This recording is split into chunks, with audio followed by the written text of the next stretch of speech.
you have a background in entertainment. I understand that you're well known in Israel, and for our US audience, maybe not as well. What kind of entertainer were you? How did you get into insurance from there? For the US audience, not at all. I would assume. If anybody Google me, I used to be a musician. I wrote and composed music, songs for myself and for others. I've actually had several #1 songs on the radio in Israel, which sounds amazing. And it was from the sense of kind of being famous. It wasn't from the sense of we're a very small country. So I was very famous, but I didn't have enough money. Because this was back in 2006 to 2010. I didn't even have Instagram, YouTube, Facebook. So there was no way for me to monetize me being very famous. Now, the only way to monetize it was doing live concerts. And I was always kind of shy. I didn't really want to do live concerts. So I had really big hit songs and I was making no money, which is a very, very peculiar kind of position to be in life. Because you can't go in the mall because everybody knows you, they want to talk to you. On the other hand, you don't really have, the money to buy, the house, the mansion, the cars. You're just this normal dude who everybody knows. You're very famous. You don't have a lot of money. So that put me in a very, very unique situation through which my dad told me, hey, son, listen. My dad has been an entrepreneur his whole life. Thank God, very successful. So I think I was like 25 where he came to me and said, listen, son, it's time you man up.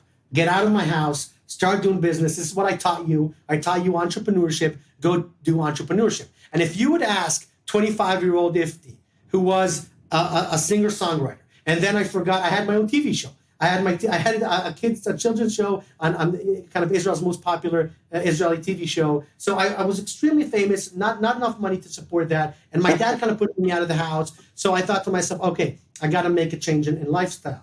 What is it that when you explain to someone new, what do you tell them Kissterra does? We're the world's first insurance marketing operating system. What it actually means is we've come to connect the organization to its data and connect that data to the marketing department. Because too many years, marketing was looked at as a kind of siloed venture within the company that doesn't really share data with other compartments of the company. So what we did is we developed kind of technologies that connect to other teams within the company, centralize their data, and allows all that to gain smarter marketing insights. And then you can go and use all the tools that all the companies. You can use, Trellnet or Savvy. You can use all these companies. But we believe we're going to allow carriers to do that in a smarter way that would allow them at the end of the day to spend more money, to gain better insights, to gain better customers, and to provide a better service for their customers. But it starts and ends with data.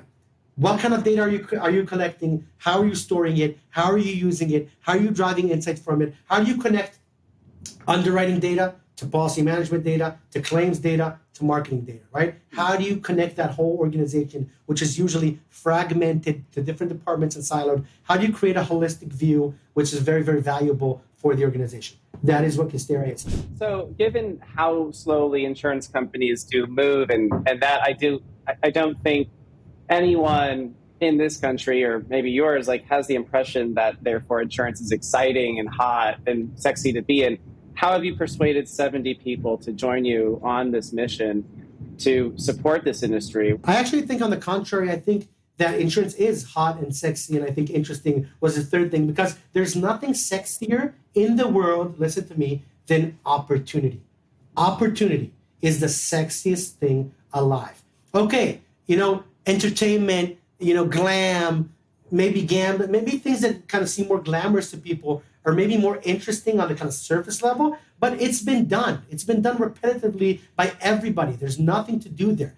Insurance is such a blue ocean. And I hate to use these gimmick words like a blue ocean, so I'm just going to put it out there. What I actually mean is opportunity, right? There's so much place for innovation, so much place for ingenuity, so much place for thinking outside the box. It's a sandbox. It's a playground for you to think. I have these working sessions with insurance carriers, top level executives, and they're all like, yes, and can you do this? What about that? This is an opportunity. We don't have this. What about, I'm like, really? All this is an opportunity? You would let us do all this, right? What other industry would allow you to change core elements of it that haven't been moved in the last 15 to 20 years, right? What are you hearing from your customers is happening, and how is that affecting Kissterra, and what's continuing, to make it? All the insurtech stocks are down and infected. I think what's happening at Kissterra, and why is it still exciting to join Kissterra? I think people are suffering right now. I think the industry as a general is suffering. I think, the loss ratios were up, combined ratio was too high. Companies are not making money. And what we put as our motto, our motto in English, is to say we are one with our clients, with our partners, right? Meaning when they suffer, we suffer, right? If they're not making enough money, we'll give them, a discount or not charge them. We're not going to be one of those guys who are like, oh, sucks to be you. We're going to be making all this. No, you have to be aligned and have aligned interests with your, with your customers, with your clients. I believe that. Mm-hmm. That's a personal belief kind of I live by and we try to run the company by. So that means when your customers suffer, you need to suffer too. Even if it's just for the sake of being, in the same boat with them. Even if you're self-imposing that on yourself, mechanically to prove to them you're in the same boat, I think that's worth a lot. And when things get better, people are going to appreciate that.